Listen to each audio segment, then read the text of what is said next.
O transporte público tem papel social e econômico de grande importância, pois é um serviço essencial e indispensável nas cidades. O transporte coletivo democratiza a mobilidade ao facilitar a locomoção da maioria das pessoas que não possuem automóveis ou não podem dirigir, facilitando o deslocamento de pessoas de um ponto a outro da malha urbana. Além disso, o transporte coletivo ajuda a socializar os espaços públicos, a aliviar os congestionamentos e a reduzir o uso indiscriminado de energia não renovável, contribuindo para a diminuição da emissão de gases poluentes.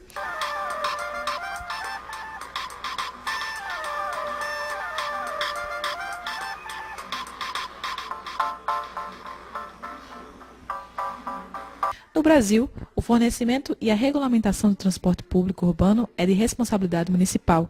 Desta forma, o município pode assumir a responsabilidade de fornecer o serviço de transporte através de uma empresa pública ou conceder o direito de explorar esse serviço a empresas particulares.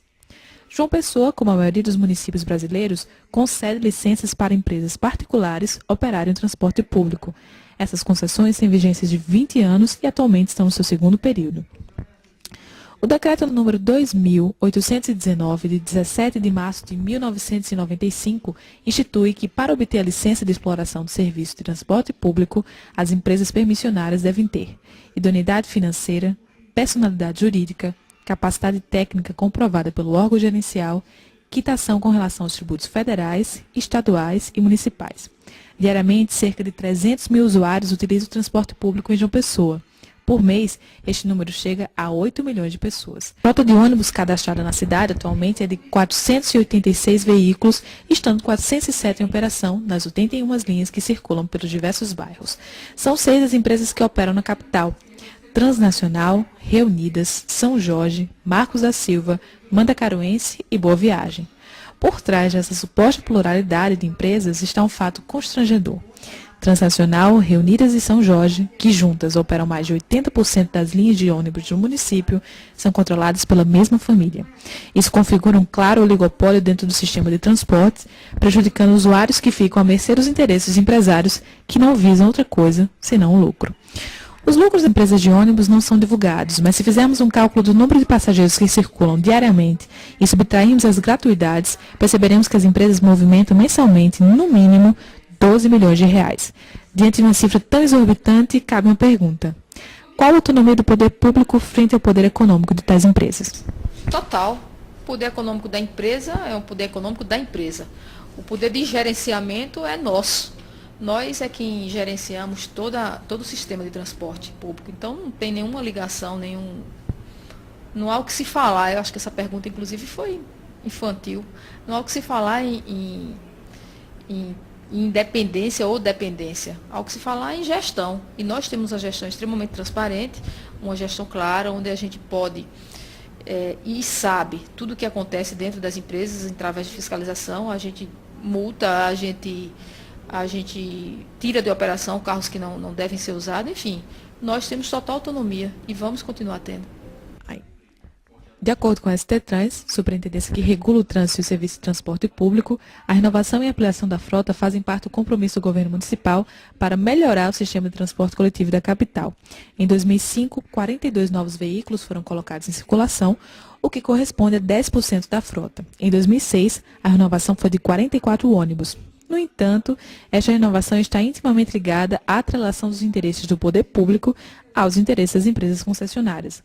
Baseadas na demanda de passageiros de uma área específica, as linhas de ônibus são pensadas em número e trajetórias, o que dificulta bastante para aqueles usuários que moram em bairros periféricos ou com vias deterioradas. Além disso, na teoria, a utilização desse meio de transporte deveria se basear num sistema economicamente viável para o usuário, o que se torna cada vez mais distante para o trabalhador, que ganha o salário mínimo e que vê a cada ano que passa a tarifa aumentar.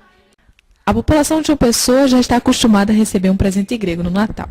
todo final de ano é sinônimo de aumento na tarifa, embora a STTrans afirme que o Conselho de Trânsito e Transporte se reúna sistematicamente, as atuações do Conselho só ganham destaque no período em que as tarifas aumentam. O Conselho, que deveria discutir ações para a gestão do transporte, é mais conhecido como Conselho Tarifário. Ricardson Dias, morador do Jardim de Veneza, ainda se surpreendeu com o aumento de passagens e quase teve de voltar a pé para casa. Da mesma forma. Quando eu subi no ônibus hoje, eu tive uma surpresa muito grande. O cara, quando eu fui pagar a passagem, o cara tá faltando 20 centavos aqui. Até porque eu tinha um cartão, pagou a passagem no ônibus e eu estava esperando um integrado para pegar um de volta. Só que eu fiquei mais de 40 minutos na parada do ônibus e quando eu subi não tinha mais o integrado. Tive que pagar com dinheiro. Meu orçamento ainda estava contando com 1,80 e quando eu fui pagar o cobrador ele disse, está faltando ainda 10 centavos aqui dentro desse dinheiro. Eu não tenho 10 centavos, eu disse a ele. E aí ficou um negócio complicado, ficou na roleta e tudo mais. E a gente acaba, como a gente se conhece dentro da comunidade, acabou rolando 10 centavos aqui e a gente... Jardim de Veneza reclama em um único coro a sua principal reivindicação. Eu já presenciei 3 assaltos nos ônibus já, né? Assalto mesmo, agora assalto, coitado do cobrador, né? Quem sofre tudo porque é revólver na cabeça. A gente fica tremendo porque a gente vê um tiro ali, né? Como já aconteceu aí por aí, a gente vê as pessoas já morrendo, né? Perdendo a vida por causa do trabalho e os assaltantes aí não têm segurança. A ETCJP, a Associação de Empresas de Transporte Coletivos Urbanos de João Pessoa, é a responsável por cadastrar carteiras e vender o equivalente a vários transportes e passes estudantis através do sistema de bilhetagem eletrônica. Tal sistema de cobrança dos transportes privados da capital substitui os antigos vales e passes em papel, contando com um sistema praticamente todo informatizado, que ajudou na implementação dos programas de integração temporal e integração intermunicipal. Entidade associativa das empresas de transporte coletivo que atuam aqui na cidade de João Pessoa. Como tal, ela também tem uma autorização específica da Prefeitura Municipal, através de um decreto, para responsabilizar-se pela comercialização dos vales transporte e passes estudantis, assim como da emissão de identidades características do passe livre. Daí porque muito mais conhecida como entidade associativa é a ETC do que o próprio sindicato, que é Sindicato das Empresas, de sigla Sintur, mas poucos ouvem falar em Sintur JP. Nós conhecemos João Pessoa com um nome muito forte, a ETC JP. É, portanto, esta entidade representativa e responsável também pela comercialização dos vales transporte e passes estudantis. É uma entidade que representa os empresários de transporte, nada mais natural do que adotar a postura de investidor. Desde 2002, a ETCJP homenageia os profissionais de imprensa através da entrega de troféus, o prêmio a ETC de jornalismo. Estranho é constatar que se trata de uma associação de empresas de transporte e que, ao invés de motoristas, cobradores e até passageiros, os premiados sejam jornalistas.